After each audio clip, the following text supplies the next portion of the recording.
Praise the Lord. ஆண்டவர் இரட்சகருமாக இயேசு கிறிஸ்துவின் நாமத்திலே உங்களை வாழ்த்துகிறேன். கர்த்தர் நம்ம கூட இருந்து நம்ம நடத்துறாரு இல்ல. ஒவ்வொரு வசனங்கள் மூலமாய் அவர் நம்ம கிட்ட சொல்ல வரது நம்மளுக்கு சொல்றாரு இல்ல. உங்களுக்கு அது புரியுதா? இன்றைக்கும் ஒரு வார்த்தை உங்களோடு கூட பேசுவோம். 37ஆம் சங்கீதம் 27ஆம் வசனம்.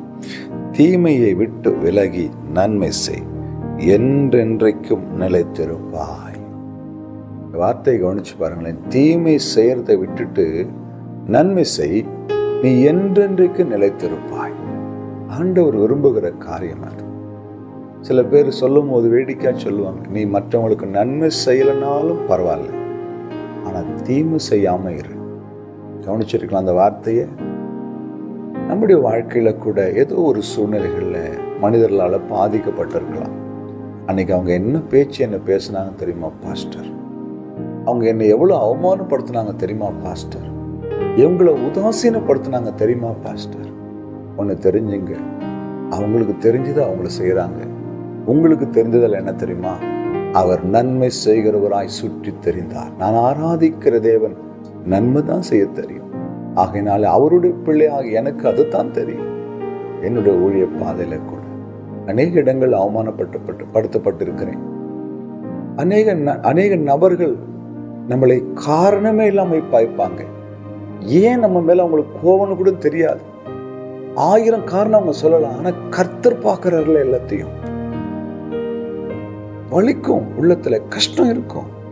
ஆனா ஆண்டவர் சொல்வாரு, எந்த நிலைமையிலும் எப்படிப்பட்ட சூழ்நிலையிலும் யாருக்கும் நீ தீங்கு செய்யக்கூடாது.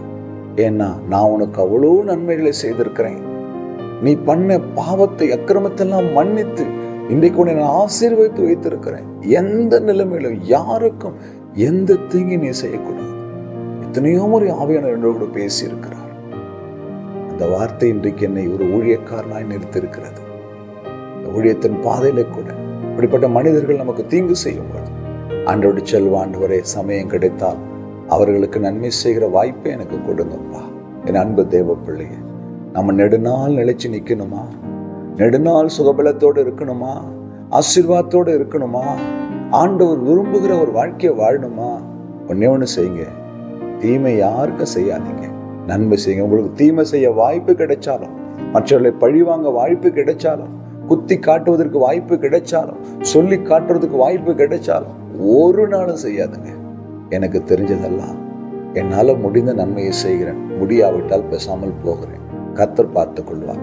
இந்த வசனத்தின் நிச்சயத்தோடு நீங்கள் வாழ்வீர்களானால் கர்த்தர் சமூகத்தில் நிலைத்திருப்பீர்கள், ஆசீர்வதிக்கப்படுவீர்கள், உயர்ந்திருப்பீர்கள், தேவனுடைய பார்வையில வெளியேற்று பெற்றவர்களாய் காணப்படுவீர்கள். இந்த வசனம் உங்களோடு பேசுதான்.